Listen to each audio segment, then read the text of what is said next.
What is it that makes the North and South India comparison much debated? Why is it worked into political rhetoric, joke punchlines, memes, and even routine conversations, leading to long-standing rivalries?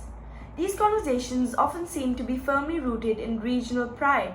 North Indians often taunt South Indians about the complexion and the intricacy of the languages, while South Indians retort by calling North Indians out on their unruly behavior and a perceived overuse of expletives. Instances of discrimination have been reported, including stereotypes and prejudices based on cultural differences and accents. Who better than me to explore this topic? My dad is from Punjab and my mom from Karnataka. The fact that they were from opposite ends of the country was never a hindrance. This is not to say that cultural differences do not exist between North and South Indians. They do, but the functioning of their relationship is irrelevant of the states they belong to. Love is all that matters, and that's the way it should be. Beyond the bickering, it's interesting to delve into these regional distinctions in history, culture, and progression. Why does the South have the reputation for being more advanced on various fronts? Let's dig a little deeper. When it comes to development, the GDP per capita is often used as an indicator. South Indian states generally have a higher GDP per capita compared to their North Indian counterparts. A 2021 study by the Center for New Economic Studies revealed that South Indian states have lower rates of multidimensional poverty, higher literacy, better access to healthcare, education, and basic amenities, highlighting their commitment to development attributed to the policies implemented by South Indian governments in the 70s, 80s, and 90s. For example, Tamil Nadu was the first state to introduce midday meals in schools. Hyderabad attracted tech giants like Microsoft in the state. Karnataka was known for its IT policy. South Indian states have also successfully harnessed remittances from the diaspora working abroad, which emphasize education and welfare. This wasn't always the case, as both North and South India were relatively equal at the time of independence. Pre-independence, numerous dynasties ruled over both South and North India. India was Son ki chidiya, as they call it, during the medieval era. So it attracted many invaders from all over the world, especially from Central Asia, Afghanistan, and Iran. Muhammad bin Qasim, Muhammad Ghori, Muhammad of Ghazni, Babur, and Nadir Shah were some of the most recognizable invaders. Also, during these times, South Indian kings engaged in military campaigns that led to the invasions and conquest of parts of northern India. They had varied degrees of success in invading and conquering territories. Some expeditions were by the Chola Empire, Hoysala Empire, and Vijayanagara Empire. It might be similar on the surface, but there's a stark contrast.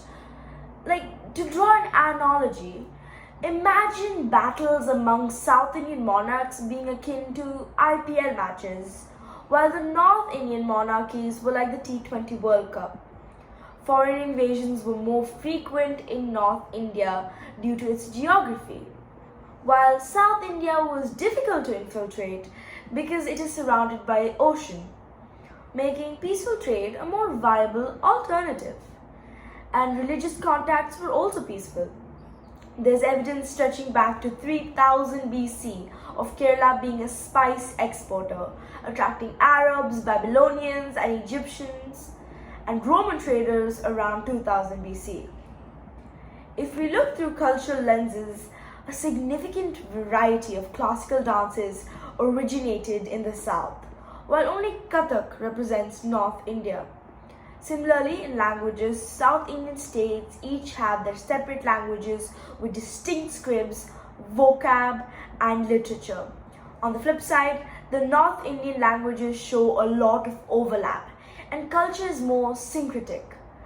In essence, North India's culture is a boiling pot of diverse cultures, leading to a unique blend. The influence of Mughal costumes and cuisines is also very evident. South Indian culture, with fewer external influences, had a chance to grow more independently, allowing the flourishing of distinct languages, dance forms, and cultures. You might be thinking, okay, I understand this, but what about the present? Why do South Indians feel that they are not getting their due and that they are underrepresented today? Non-stop protests and politics that's playing out as opposition-ruled South states have alleged that there's discrimination in funds distribution. Today, you had Karnataka Chief Minister Siddaramaiah and his entire cabinet touching down in the national capital, touching down in Delhi and staging a symbolic protest at Jantar Mantar. So let me give you some data. For every 100 rupees paid in direct tax, Tamil Nadu receives 29.7 rupees. Karnataka gets 13.9 rupees back. Meanwhile, UP gets back 333.2 rupees for every 100 rupees it pays, and Bihar is given 922.5 rupees. Kerala meets 72% of its expenses from its own taxes, only 28% from central taxes. Bihar, it's almost exactly reversed, 23% from their own taxes, 77% from central taxes.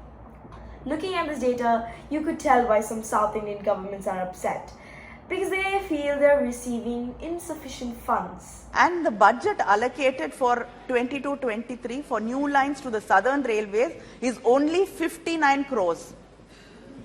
59 crores to the Southern Railways, and the Northern Railways is 13,200 crores. But is the centre really biased? In 2018, the 15th Finance Commission's recommendations added fuel to the fire. For this, we need to go back in history. Because of the many states in India, the question that would arise was, how will we decide on which state will get how much money? To solve this, Dr. B.R. Ambedkar, India's Law Minister in 1951, appointed the first Finance Commission that would be made every 5 years to decide how much money goes to the centre and how much money goes to the states, and how the amount that goes to the states will be distributed. Now, the 15th Finance Commission I mentioned earlier had the same job, and this commission used 6 factors to decide how to distribute the tax revenue. Now, to simplify this, think of the Finance Commission as a family. The commission is the parents who need to distribute pocket money among the 28 states' children and 8 union territories. The parents have decided to distribute the money like this: population, area, forest ecology, income distance, demographic performance, tax effort. In this, one of the factors that had really bothered the southern states was the population, which contributed 15%.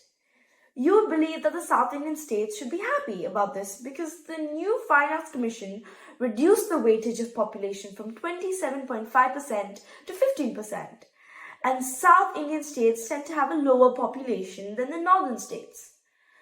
But the problem was with the fact that this commission used 2011 census data instead of 1971 data. Now, you might be a little confused. How is this a problem? How is it wrong to use the most recent data over the data that is more than 50 years old? To understand why, we need to travel back in time again. From 1961 to 1971, India's population increased by 35%. All states were told by Indira Gandhi's government to control their population. State leaders went on to take action. But this put the state leaders in some sort of panic. They were like, wait, we're taking all the measures to reduce the population, but once we succeed, we're going to receive less tax funds because of our low population. So, to calm these leaders, Indira Gandhi mentioned in the 42nd Amendment that all decisions related to the population for allocating tax revenue will be taken using the census data of 1971. And in the following years, a lot of South Indian states were successful in reducing their population. From 1971 to 2011, Kerala's population increased only by 56%, when UP's population was increased by 130%. The previous Finance Commission was using data from both the 1971 census and 2011 census. But now all the 15% is entirely dependent on 2011 data. This is why South Indian states are mad. Now let's go to the next factor, income distance, which takes about 45%. Income distance is the difference between the per capita income of the specific state and the national average. When the average income of the state is less than the average income across the country, the state gets more money from the collected taxes. Here again, the higher income states like southern states feel cheated because they're earning more revenue, paying more tax, and the tax is going to low revenue states. What happens to all this money when it goes to the poorer states? Why is it not leading to development? How is it that with less and less money back, we are still able to achieve, I'm not saying we're fantastic, but we're in the right direction and our people's lives get better. In Bihar, the average age is 19. In Tamil Nadu, is 34. In Bihar, the average education is elementary school dropout. In Tamil Nadu, it's high school graduate.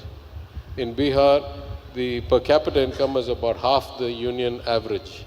In Tamil Nadu, it's double. So it's not the money that we begrudge. It's the lack of progress. It's like throwing money down a well. What is happening that this money is not able to achieve outcomes? The South Indian leaders raised the question, why are we paying for the development of North Indian states? North Indian states argue that it's fair, as most of the development we see in South India is thanks to North Indian and Northeastern labor. And even though big companies file their taxes in Mumbai, they make profits from all across India. But the South Indian states responded to this, asking, why are South Indian states able to get more done, not just in terms of GDP, but with the literacy rate, infant mortality rate, and lesser funds? Why can't Bihar and UP achieve the same thing with more funds?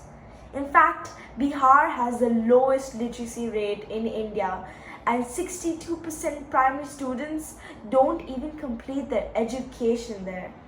South Indian states have lost crores of money, and North Indian states have gained tons.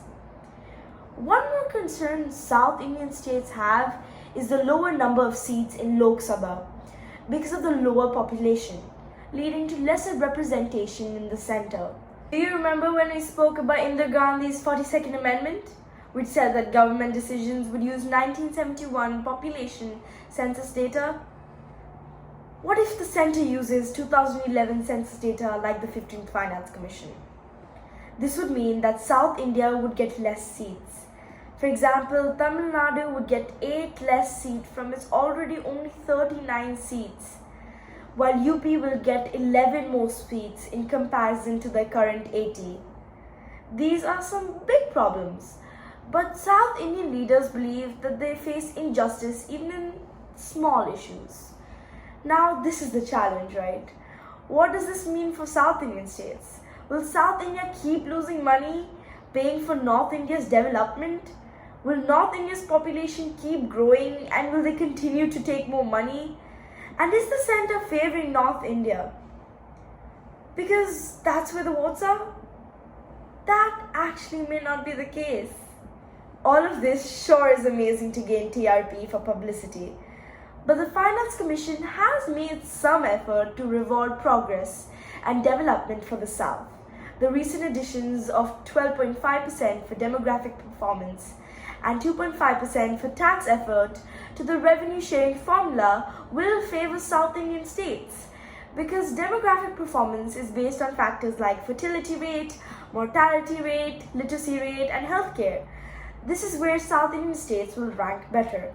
Though tax effort still has little weightage and South Indian states are losing money, it is a step forward in rewarding South India for their ability to collect large amounts of tax and incentivizing other states to collect tax by improving their ability to raise money. The Finance Commission does good to balance incentives among all states, and ensure equal distribution of all this money to the economically weaker or developing states. Because if these states don't help the poorer states, then who will? South Indian states like Kerala, Tamil Nadu, Telangana and Andhra Pradesh make up about 20% of India's population, while they contribute 30% to India's tax revenue. North Indians' argument is that they could do it because of some state policies, like freight equalization policy, implemented in 1952 because our government wanted industrial growth in the country. So the centre started giving subsidies if the minerals were transported from one state to another. Corporations started building their base in cities rich of markets and those that had ports. I mean, why not? But this did affect mineral-rich states that were not states close to ports. South Indian states still argue that it's not just because of ports, but also due to a more educated workforce and skilled labor that companies invested in the South. In conclusion, the comparative analysis of taxes and economic advantages in North and South India reveals distinct regional patterns. While North exhibits a slightly higher tax burden, the South demonstrates commendable economic advancements due to multiple factors. It is crucial for policymakers to consider these regional nuances for equitable development strategies moving forward. If you like this type of content, please remember to like and subscribe to The Lookout. It is much appreciated because I put in a lot of effort to make these videos. Comment down below any suggestions you have for my next video, and until then, stay curious.